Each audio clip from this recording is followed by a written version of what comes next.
नमस्कार, आप देख रहे हैं दिल्ली ग्लो न्यूज और मैं हूं आपके साथ सपना। चलिए रुक कर लेते हैं आज की बड़ी खबरों की ओर। को लेकर भी कही है, क्या आपका कहना है? देखिए, राहुल गांधी जी तो मैं कहूंगी पार्ट टाइम पॉलिटिशियन है।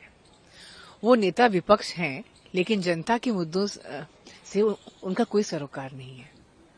खुद मुद्दा उठाते हैं, जब चर्चा होती है, सरकार जब जवाब देती है तो फिर उस वक्त सदन छोड़ के भाग जाते हैं। अभी फिलहाल आजकल वो एसआईआर के मुद्दे पर जनता को गुमराह कर रहे हैं। कल सदन में जब माननीय गृह मंत्री अमित शाह साहब ने एक एक मुद्दे पर इनकी कलाई खोलने का काम किया, तो आपने देखा होगा कि घुसपैठियों के मुद्दे पर किस तरह वो भाग गए सदन छोड़कर। अब घुसपैठियों से इनका ऐसा क्या रिश्ता है, मेरे ये समझ में नहीं आता। और इनके इसी रवैये के कारण जो है जनता ने भी इन्हें गंभीरता से लेना छोड़ दिया है और इसीलिए लगातार ये चुनाव हार रहे हैं। और खुद चुनाव हारते हैं, बार बार ईवीएम और एसआईआर का बहाना बनाते हैं। देखिए, माननीय प्रधानमंत्री मोदी जी के नेतृत्व में जो है ना, जो भारतीय जनता पार्टी की पीएम साहब की जो जन कल्याणकारी कार्यों की वजह से ही जनता जो है हम पर भरोसा जताती है।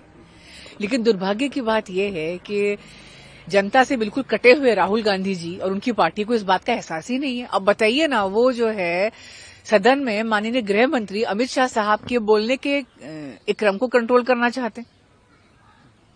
एक और सवाल, जो विदेश यात्रा है उनकी, उस पर सवाल वो उठा रहे हैं। बीजेपी तो उठा ही रही है और ये कहा जा रहा है कि पार्लियामेंट सेशन के दौरान वो विदेश जाते हैं, पहले भी ऐसा कर चुके हैं। क्या आपका कहना है? देखिए, राहुल गांधी जी को जो है ना गोपनीय विदेश यात्राएं करने का बड़ा शौक है और इससे मैं समझती हूं कि कांग्रेस के ही उनके कार्यकर्ता और नेता जाहिर सी बात है खुद ही परेशान होंगे, क्योंकि दिस शोज हिज सीरियसनेस कि उनको कितनी चिंता है जनता की। और फिर कहते हैं कि जी हम चुनाव हारते हैं और ईवीएम पे सवाल उठाते हैं। अब मैं ये पूछ रही हूं कि 2004 और 2009 में जब इनकी सरकार थी और जब प्रदेशों में जब ये चुनाव जीतते हैं, तो उस वक्त क्यों नहीं ईवीएम की बात आती? उस वक्त तो सब कुछ ठीक चलता है। देखिए, भारत की राजनीति में ना पार्ट टाइम पॉलिटिशियन नहीं चलेगा। यहाँ कर्मयोगी मोदी है। माननीय पीएम साहब का अगर आप देखें, पिछले 12 वर्षों में बिना एक भी छुट्टी लिए हुए उन्होंने जो है केवल जनता की सेवा करी। उनके जीवन का एक ही मिशन है और लोग अपने कर्मयोगी को दिलो जान से चाहते हैं। मोदी जी ने जनता के दिलों को जीता है।